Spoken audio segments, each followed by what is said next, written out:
আমি আজ আপনাদের সামনে এক চরম সংকটে দাঁড়িয়ে অত্যন্ত গুরুত্বপূর্ণ কিছু বার্তা নিয়ে উপস্থিত হয়েছি।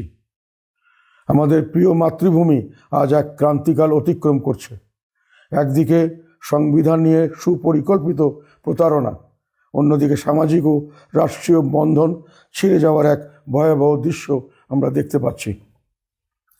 প্রথমত, আসন্ন গণভোট নিয়ে আমার স্পষ্ট বার্তা: আপনাদের না ভোট দিতে হবে। বিভ্রান্তিকর 4টি বিবৃতির আড়ালে সংবিধানের 38টি পরিবর্তন লুকিয়ে রাখা হয়েছে। আমরা আশঙ্কা করি এতে করে দেশে একটি সংঘাতময় পরিস্থিতির সৃষ্টি হবে, রাজনৈতিক স্থিতিশীলতা ব্যাহত হবে ও দেশ ক্রমান্বয়ে ধ্বংসের পথে এগিয়ে যাবে। এখানে একটি কথা আমি দৃঢ়কণ্ঠে বলতে চাই, তা হলো আমি ব্যক্তিগতভাবে প্রথম থেকে শেষ দিন পর্যন্ত জুলাই আন্দোলনের সঙ্গে ছিলাম। তাছাড়া দলগতভাবে জাতীয় পার্টি জুলাই আন্দোলনে সক্রিয়ভাবে অংশগ্রহণ করেছে। শুধুমাত্র রংপুর শহরে আমাদের 2 জন কর্মী শহীদ হয়েছে, মিরাজুল ও মানিক। 4 জন কর্মী কারাবরণ করেছে ও নির্যাতনের শিকার হয়েছে, আরিফ, ইউসুফ, সজল ও জসিম। অন্যান্য শতাধিক নেতাকর্মীর বিরুদ্ধে অসংখ্য মামলা হয়েছিল। জুলাই আন্দোলনে নির্যাতিত ও শহীদ নেতাকর্মীদের যথাযথ মূল্যায়ন ও তাদের স্বপ্ন বাস্তবায়নে আমরাও অঙ্গীকারাবদ্ধ। রাষ্ট্রের ও সংবিধানের সংস্কারের প্রয়োজন, এ বিষয়েও আমাদের কোনো দ্বিমত নেই। তবে আমরা বিশ্বাস করি এ সমস্ত কিছু হতে হবে সংবিধান সম্মত স্বচ্ছ প্রক্রিয়ায়, নির্বাচিত সংসদ, সরকার ও জনগণের সম্মিলিত উদ্যোগে। কোনো নির্দিষ্ট গোষ্ঠীর মাধ্যমে শুধু তাদের পূর্ব নির্ধারিত এজেন্ডা বাস্তবায়নের জন্য অস্বচ্ছ ও বেআইনি প্রক্রিয়ার মাধ্যমে আন্দোলনের শহীদদের আত্মত্যাগের পক্ষে সৃষ্ট আবেগকে কাজে লাগিয়ে যে ধরনের সংস্কার প্রস্তাব করা হয়েছে তা আমাদের কাছে গ্রহণযোগ্য নয়। বর্তমান হানা ভোটের মাধ্যমে সেরকম একটা উদ্যোগ আমরা লক্ষ্য করছি। সে কারণে গণভোটে জনগণকে না ভোট দেওয়ার আহ্বান জানাচ্ছি। আজ আমাদের রাষ্ট্র সমাজের দিকে তাকিয়ে দেখুন। বিদ্বেষ আর বিভাজন আজ 18 কোটি মানুষকে একে অপরের মুখোমুখি দাঁড় করিয়েছে। ইনসাফ আর সাম্যের কথা বলে আজ তৈরি করা হয়েছে চরম বৈষম্য আর দখলদারিত্বের এক অমানবিক রাষ্ট্র, যেখানে চরম নিষ্ঠুরতাকে অভিবাদন জানানো হয়, মসজিদ, গির্জা কিংবা মাজারে পৈশাচিক উল্লাস হয়, যেখানে মানুষ আজ বাকরুদ্ধ। আমাদের প্রিয় মাতৃভূমি আজ যেন এক মৃত্যুপুরী।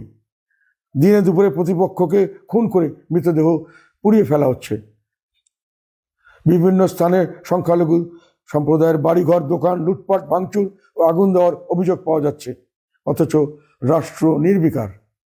সামাজিক যোগাযোগ মাধ্যমে ঘোষণা দিয়ে বাড়িঘর ভাঙচুর ও জ্বালিয়ে দেওয়া হচ্ছে, কিন্তু কারো ঘুম ভাঙছে না। এটি একটি ব্যর্থ রাষ্ট্রের পূর্ব লক্ষণ ছাড়া আর কিছুই নয়। আমাদের অর্থনীতিও আজ হুমকির মুখে। বিগত কয়েক মাসে শত শত কলকারখানা বন্ধ হয়েছে, বাড়ছে বেকারের সংখ্যা।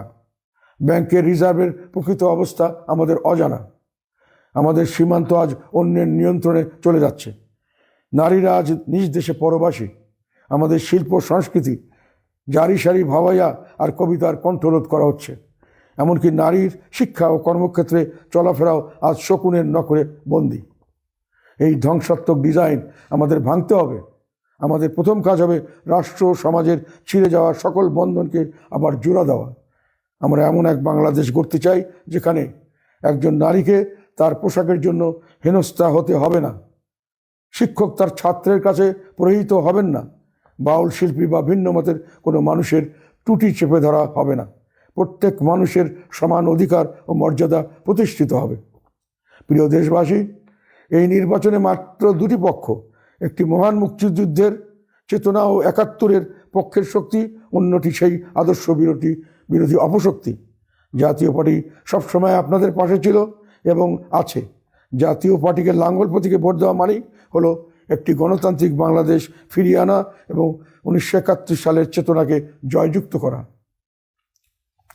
পরিশেষে আমি বলতে চাই, আজ আমাদের দেশ সার্বিকভাবে বিভক্ত।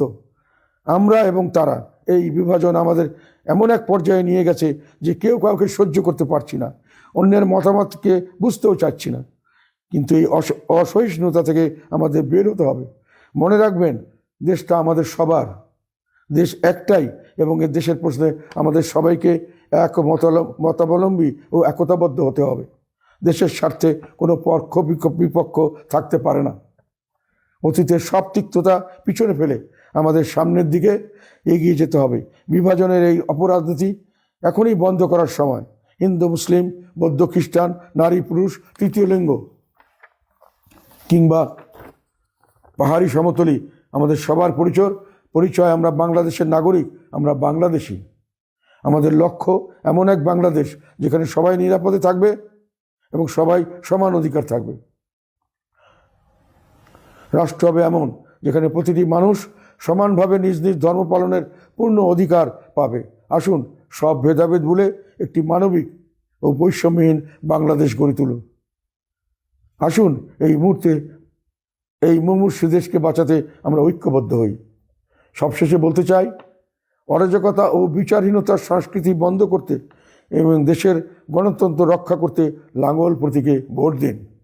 বজ্রকণ্ঠে আওয়াজ তুলুন, বিভাজন নয় ঐক্য চাই, স্বৈরাচার মুক্ত গণতান্ত্রিক বাংলাদেশ চাই।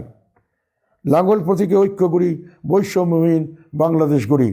বাংলাদেশ জিন্দাবাদ, জাতীয় পার্টি জিন্দাবাদ।